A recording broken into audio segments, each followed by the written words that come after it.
Welcome back to the Old Soul, New Soul Astrology Podcast. Robert Glasscock, Thomas Miller around here talking about Saturn as it is transiting through Pisces. How is it affecting you, the various signs? Last episode in the series, we tackled Libra, Robert's sun sign. Today we move over to mine, and maybe yours if it's your sun or rising sign. The unforgettable sign of Scorpio. Unforgettable is right. I love Saturn in Pisces for Scorpio people, rising or sun sign. It's in a fifth house position to Scorpio. And that's a position of harmony. Saturn is still growing up, becoming mature, getting real. But Saturn in Pisces, if you think about Saturn in relationship to Scorpio rising or Scorpio sun, then Saturn is associated with the third and fourth houses, because with Scorpio rising or Scorpio sun in the solar chart, Capricorn is on the third cusp, and Aquarius, which is in the old Chaldean system before we discovered Uranus, Aquarius is ruled by Saturn. And in the fifth house, which is the most creative house of them all, Scorpio people are encouraged to pay attention to their creativity. You know, this house is associated with love given as compared to the 11th house opposite it, which is love received.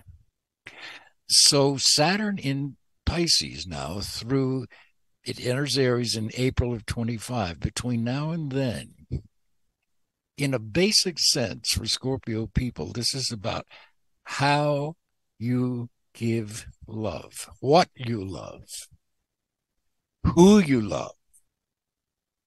It also has to do with the third house of communications and work and the fourth house of where you live.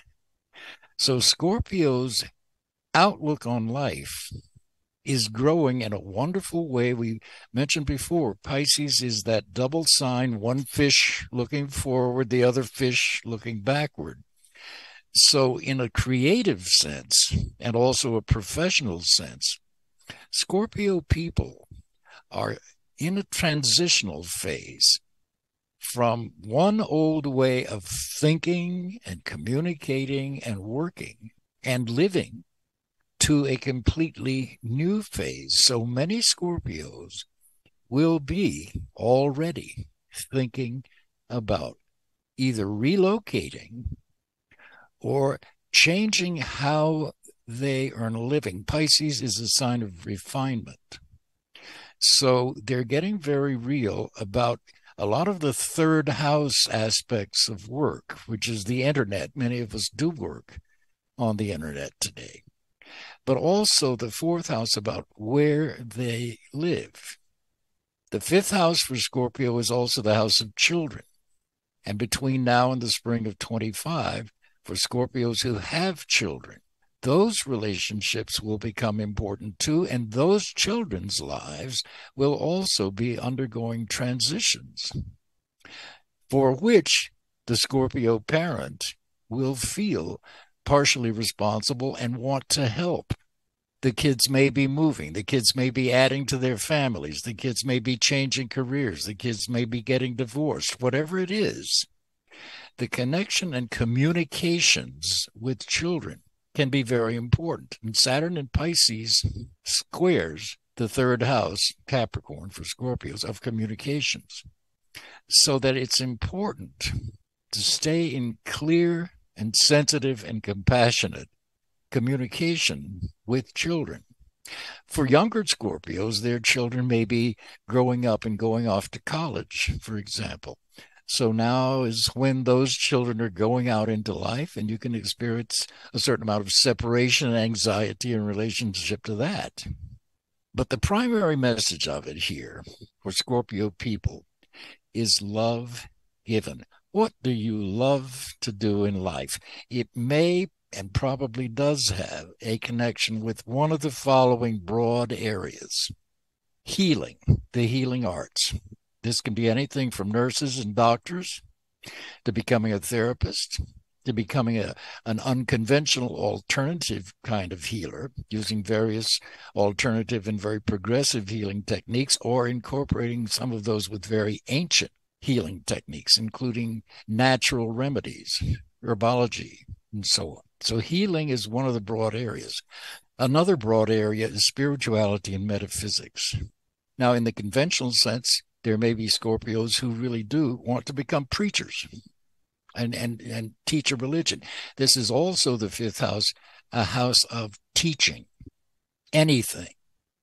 But this broad area of spiritual and maybe religious impetus is strong in Scorpios now. And so there's that tendency to want to reach out to the collective and teach the collective something that you know, some kind of higher awareness, which can be spiritual, philosophical, metaphysical.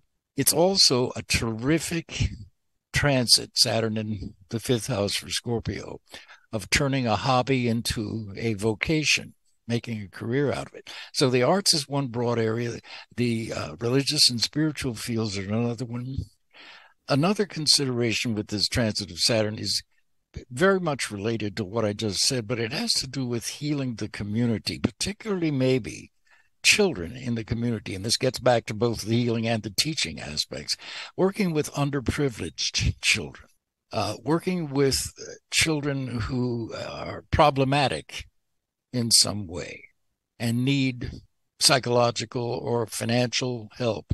So working with nonprofit organizations, particularly those maybe that are geared toward children and or the elderly in a community, are also natural for Scorpio rising in this period. So getting more involved in the community is another line of adventure, if you want to, that has great meaning for Scorpios in through here, because they can become even possibly getting into the politics of a community to help better the community in which they live. And then the other thing is this aspect of moving or relocating, because this can mean, with Saturn co-ruling Aquarius on the fourth cusp of Scorpio, Saturn in Pisces can give a sense that I'm coming to the end of a cycle regarding where I currently live. And I'm thinking about possibly relocating to a different, maybe a different region of the country even, or at least to a different town or different city, or possibly just a different home in the same city. Because in one sense, Scorpio people have outgrown where they were when they moved into their present location, if that makes any sense. And all of these changes can be fraught with a certain amount of uncertainty and anxiety and so on. But you're encouraged to take your true loves in life, what you really love to do. You're encouraged to treat those seriously, take them seriously. If you need more education and training, so much the better. This is a great time to get it. It doesn't have to take a long time either. This could be something between now and the spring of 25. Other people, other Scorpio people may think, gee, I'd like to go back to college and get either a diploma or a degree or a certificate of some kind that applies to something I love to do, so that I can turn that into a vocation, a calling for me. And I think that's probably the key word for Scorpios with transiting Saturn and Pisces, a calling. You are being called to do something creative that's deeply involving. Listen to it. Listen to your instincts. Listen to your intuitions. It's a calling. And you may already be on that path, but you just need to refine it a bit and take it maybe a bit more seriously so that you can actualize it and be truly giving your love to the collective, starting from where you are. You know who Ram Dass is? Yes. Was. Well, still is. You know of the band Blue Oyster Cult. Yes. One of the co-founders of Blue Oyster Cult was a guy by the name of Jeffrey Cagle. He was their original lead singer before the Reaper song. He went to India. He met Ram Dass in New York, and then they ended up tromping off over to India on one of Ram Dass's treks, and Krishna Das met his guru, Neem Karoli Baba, and became Krishna Das. So after Ram Dass had his stroke, Krishna Das recorded an album with him and did some chanting in a song called I Am Loving Awareness. It's absolutely incredible, but it's about 10 minutes of this chant of Ram Dass saying, I am loving awareness, in his New York accent, you know. I am loving awareness. I love everything I am aware of. And you know, that song came to me during this transit, and it kind of has become one of my little mantras on the other podcasts. I am loving awareness. That's a beautiful reminiscence. Some people would be too young to know who we're talking about, but it really is true. This idea of loving awareness, and Pisces is a universal sign, and it really can engender this totally conscious awareness of our connection with everything around us, everything we see, everything we hear, everything we touch, everything we feel, plant and animal life, the planet as a whole, all of humanity, the ecology. These are big, big issues. But when you become aware of your connection with what the Seth books call the all that is, it really does elevate your soul's vibration. It elevates your health, no matter what health conditions you may or may not have. It elevates them. It often heals them, that kind of awareness. And that kind of awareness can also motivate people to get into a new career that is of a more universal nature. The idea of both teaching and learning during this transit is real paramount for Scorpio. And a lot of us get to a certain age, we think we've learned everything we need to know. Well, it never stops. I've been doing astrology almost 60 years now, I guess, and I still am learning things about it. And it still leads me into ever higher, ever greater awarenesses that to me are exhilarating and exciting. And I don't know that that ever stops. I was going check, check, check, and check as you were going down that list until you got to the move. Oh, really? Now, when I first got into astrology, I went on astro.com and ordered the Liz Green career report. It's one of the canned reports.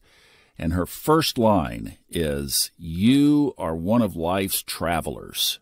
Well, she's obviously looking at that Mercury in Sagittarius, 5 degrees away from Jupiter in Sagittarius, and Gemini rising, and just put all that together somehow in her dialogue to the programming. But it always is true. I never, I just have always wanted, once my kids were up and out, I'd always wanted to travel. But where I'm living now is one of my favorite places that I've ever been. Been to 49 states and a bunch of other countries, and I just love this place where I am. But, I've just said to the universe, I'm good here. I am. I enjoy it. But if my highest service, if my highest timeline needs to be somewhere else, I'm willing to go, wherever that is. I think that's a great approach to life. I personally, and clients of mine have heard me say this, I have never felt permanent anywhere. No place felt permanent to me. I always felt, when I bought my first condominium, I felt like it was a hotel suite. I still feel that way at this age. I own a van, so come on, let's go. Well, hey, you got it. That's it. That's the way. That's perfect for you. Yeah, it is. Have a home base, and you have that van, which is your traveling. It's like a tortoise. You've got your own shell that just a home that you can take with you. It's like cancer. It's the crab. The crab. There you go. Wherever you want to roam, you've got it. Got it. You can go. All right. Thank you for this great look on this. I appreciate it, and took a lot of notes for myself, too. If you'd like to talk to Robert about your chart and maybe even how Saturn is impacting your journey, the direct link to his readings is in the show notes, along with a direct link to our horary course. Would love to have you take a look at that if you'd like to learn this incredible material on how to ask the chart questions. But I'm going to tell you that the information about the houses in that horary course is second to none. It all comes from a book that is not being published anymore, and Robert really brings it to life. And everything else that we have going on around the podcast is there as well. We'll see you next time, and keep this series going until we get all the way around to the sign itself of Pisces. We'll see you next time on the Old Soul, New Soul Astrology Podcast.